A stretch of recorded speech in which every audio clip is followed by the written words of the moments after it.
বৈষম্য বিরোধী আন্দোলনে গুরুতর আহত সবাইকে বিদেশে পাঠানো সম্ভব নয়, তাই উন্নত দেশের পারদর্শী চিকিৎসকদের দেশে এনে আহতদের চিকিৎসা করা হবে বলে স্বাস্থ্য উপদেষ্টা নূরজাহান বেগম জানিয়েছেন। বলেছেন, স্বাস্থ্য বিভাগ দেশের বাইরের চিকিৎসকদের সাথে যোগাযোগ করে আগ্রহীদের দেশে আনার ব্যবস্থা করেছে। শনিবার গুরুতর আহতদের দেখতে গিয়ে কথা বলেন উপদেষ্টা। আরও জানাচ্ছেন ডলার মেহেদি। বৈষম্য বিরোধী আন্দোলনে মুখে শর্ট গানের গুলিতে আহত হয়ে দীর্ঘদিন জাতীয় বার্ন ও প্লাস্টিক সার্জারি ইনস্টিটিউটে চিকিৎসা চলছে খোকনের। জানায় 7 ইঞ্চি দূর হতে মুখে নিশানা করে গুলি করে পুলিশ। এতে তার মুখের ঠোঁট, দাঁত, নাক সহ ভিতরের অংশে মারাত্মকভাবে ক্ষতিগ্রস্ত হয়। পরবর্তীতে চিকিৎসকরা বলেন, এখন তাকে বাঁচাতে দেশের বাইরে বেশ কয়েক ধাপে জটিল ও সূক্ষ্ম অস্ত্রোপচার করতে হবে।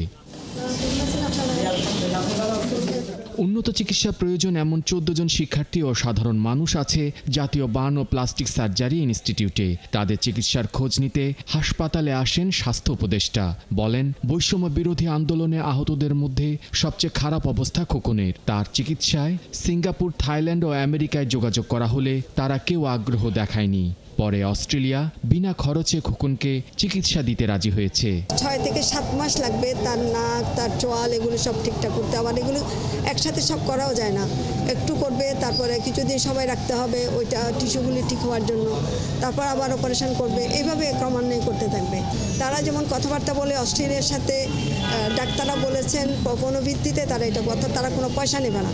এই 14 জন ছাড়াও বৈষম্য বিরোধী আন্দোলনে গুরুতর আহত অনেকের বিদেশে উন্নত চিকিৎসা প্রয়োজন। তাদের সবাইকে বিদেশে পাঠানো সম্ভব নয় বলছেন স্বাস্থ্য উপদেষ্টা। বিকল্প ব্যবস্থা হিসেবে বিদেশি চিকিৎসকদের দেশে আনার চেষ্টা চলছে। বর্তমানে নেপালের একটি চিকিৎসক দল কাজ করছে জানান উপদেষ্টা। যেগুলো একটু কঠিন সেগুলো আমাদের ডাক্তাররা তাদের সাথে একসাথে থেকে অপারেশনটা করবেন। আবার 7 তারিখে আমাদের ফ্রান্স থেকে কিছু ডাক্তার আসবে, এরপরে ইউএসএ থেকে আসবেন। আমরা চেষ্টা করছি, কারণ সব রোগীকে তো আমরা বিদেশে পাঠাতে পারবো না, কাজে গ্রুপ অফ ডাক্তারকে নিয়ে এসে আমরা চেষ্টা করছি কিভাবে ভালো ট্রিটমেন্টটা দেওয়া যায়। যদি অপারেশন করতে হয় অপারেশন করবে। বৈষম্য আন্দোলনে আহত হয়ে চিকিৎসার পরবর্তী খরচ নিয়ে এখনো পর্যন্ত কোনো স্পষ্ট নির্দেশনা দেয়নি স্বাস্থ্য বিভাগ। ডলার মেহেদি, 71, ঢাকা।